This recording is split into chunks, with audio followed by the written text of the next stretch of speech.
सुनीता दिसायला आकर्षक होती. तरुण होती. भरीव अंगाची, गाऱ्या डोळ्याची, गोल चेहऱ्याची, तसेच गव्हाळ रंगाची. तुकतुकीत अंगकाठी, तेजमय डोळे, काळेभोर केस, सरळ नसिका, पांढरी शुभ्र दात, भरदार छाती, घागरीसारखा पार्श्वभाग. तिच्या रूपाबद्दल कोणालाही हेवा वाटावा इतकं आकर्षक सौंदर्य देवाने तिला बहाल केलं होतं. लग्न होऊन नांदायला जाऊन 1 वर्षाच्या आतच तिचा नवरा अपघातात वारला. ना मूल ना बाळ. अशा अवस्थेत ती विधवा झाली. तिचा नवरा वायरमॅन म्हणून विद्युत मंडळात नोकरीला होता. लाईन चालू असताना काम करायला गेला आणि सावधगिरी न बाळगल्यामुळे विजेचा धक्का बसून जागच्या जागी ठार झाला आणि सुनीता विधवा झाली. सुनीताला आईशिवाय दुसरं कोणीच नव्हतं. नाशकात भरवस्तीत घर होतं, तेही फार भलं-मोठं, वडिलोपार्जित. 7 एकर जमीन होती, त्यामुळे घरची परिस्थिती गब्बर होती. सासू-सून दोघीच घरात होते. त्यातच म्हातारीवर मुलाच्या अपघाताच्या परिणामाने वेड्यासारखी ती बडबडत होती. तिने अन्न सोडले आणि उदास राहू लागली. सुनीतालाही कोणाचा आधार नव्हता, त्यामुळे ती देखील फार खचून गेली. शासनाकडून नवऱ्याच्या पगाराएवढी नोकरी ही सुनीताला मिळणार होती, पण हा विचार तिच्या सासूने फेटाळून लावला होता. जवान सून नोकरीला गेल्यानंतर आजनावट्या वाकड्या वाटेवर पाऊल टाकणार नाही कशावरून? त्यात ती 8वी पर्यंत शिकलेली. मिळून मिळून शिपायाची नोकरी मिळणार, म्हणजे सर्वांशी संपर्क येणार, सर्वांच्या नजरा किलणार. एखाद्या गाफील नाजूक क्षणी पाय घसरणार हे नक्की. नकोच ती नोकरी, अशा विचाराने सासूने प्रखर विरोध केला होता. सुनीता दिवसभर मन लावून म्हाताऱ्या सासूची सेवा करत होती. दिवस कसा तरी निघून जात होता, पण रात्र सरता सरत नव्हती. तिचं सर्व अंग पेटून निघायचं. जरा जरी तिने आपला संयम ढिला केला असता तरी शेकडो पुरुष तिच्या नादी लागले असते. म्हातारीच्या बंधनामुळे असो वा स्वतःच्या संयमामुळे तिने नवऱ्याच्या मागे आपले चारित्र्य चांगले राखले होते. पाहता पाहता 2 वर्ष अशीच निघून गेली. म्हातारी मरण पावली.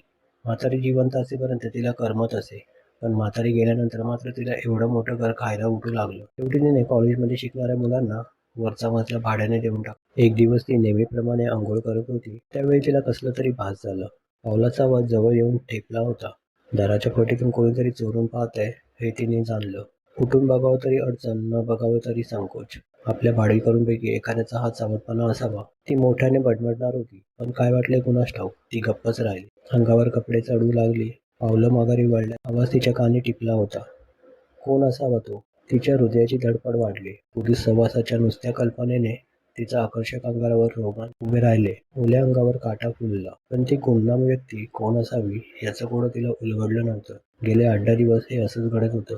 खरं पाहता त्या रूपात आपल्याला कोणीतरी पाहावं अशी गोड हुरहुर सुनीतालाही लागली होती. तिच्या मनावरचा संयम हळूहळू ढिला होत चालला होता. 1-2 भाडेकरूंपैकी विशालच्या हाताचा स्पर्श तिला झाला होता. त्या स्पर्शाने ती सुखावली होती. त्या तरुणाकडे ती आकर्षित होऊ लागली होती. कान बसण्याची इच्छा उफाळून वर येऊ पाहत होती. रात्र झाली की रातराणीच्या फुलाच्या गंधाने रात्री नागाच्या शोधात फिरणाऱ्या नागिनीप्रमाणे ती अंथरुणावर वळवळत राहायची. विशाल किंवा आणखी कोणीतरी आंघोळीच्या वेळी येऊन जात होते हे नक्की. पण विशाल येत असेल तर किती बरं होईल, कारण त्याचं सौंदर्य दृष्टी लागण्यासारखं आकर्षित होतं. ती आंघोळीला बसली. आजही कोणीतरी येणार याची खात्री तिला होती. ती शॅम्पूने आंघोळ करत होती. अंगावर फक्त चड्डी तेवढी होती, बाकी छात ती नग्नच. आज तिने युक्तीच करून ठेवली होती. तिची नजर त्या फटीकडे होती. इतक्यात कोणीतरी फटीला डोळा लावून पाहत असल्याचे तिला जाणवले. तिने ही फटी तोंडोळा किलकिल करून पाहिलं. त्याबरोबर ती व्यक्ती थोडी बाजूला सरकली. तेवढ्यात ती व्यक्ती तिला दिसली आणि तिला अत्यानंद झाला, कारण विशालची अर्धाशी नजर तिला निहाळत होती.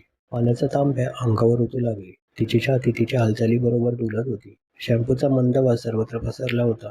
तिने सर्वांगावरून साबणाची वडी फिरवली. मांड्यांमध्ये साबणाचा फेस मुद्दामच चोळला, जेणेकरून विशाल बेभान व्हावा अशी तिची इच्छा होती. सलग 3-4 दिवस तिने त्याला तसं निहाळू दिलं.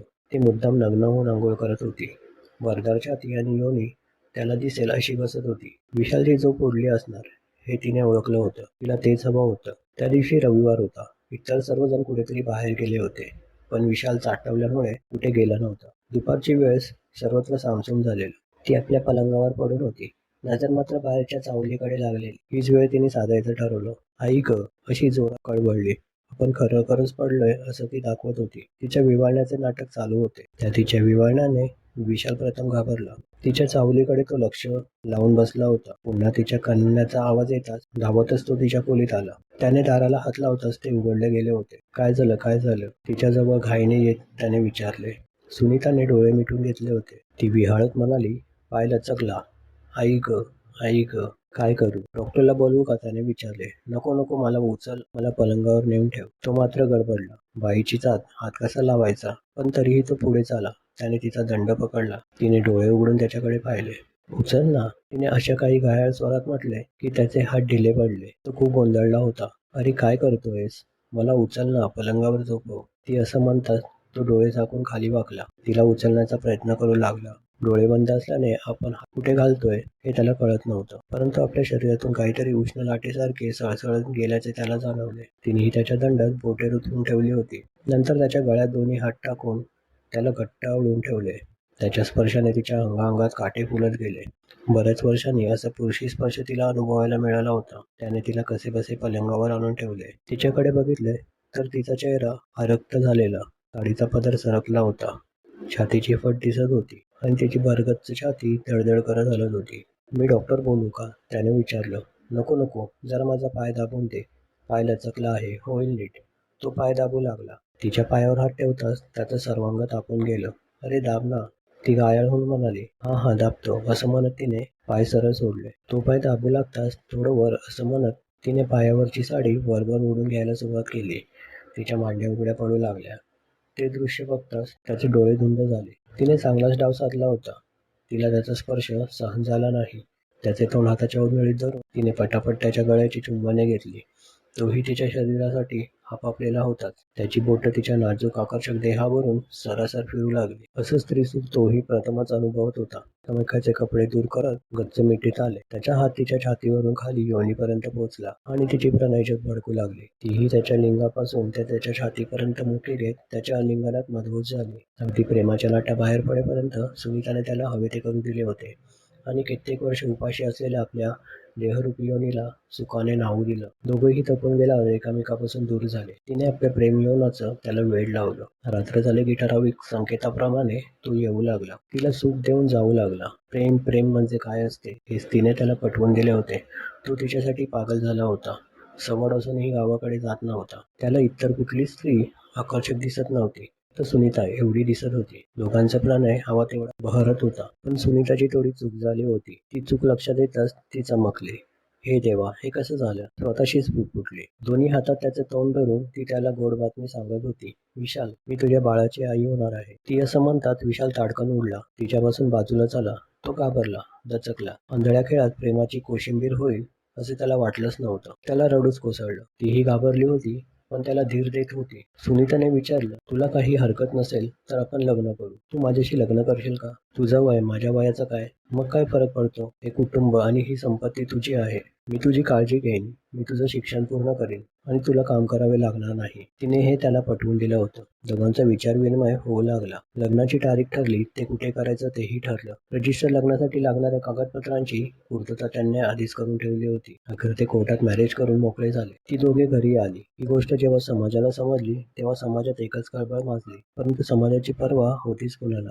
मिया बीबी राजी तो क्या करेगा काजी, त्याप्रमाणे ते आपल्या सुखात रममाण झाले होते. विशाल मात्र लक्षाधीश झाला होता. त्यापेक्षा आपण बाप होणार याचा त्याला जास्त आनंद होता. सुनीताची मातृत्वाची इच्छा पूर्ण होणार होती.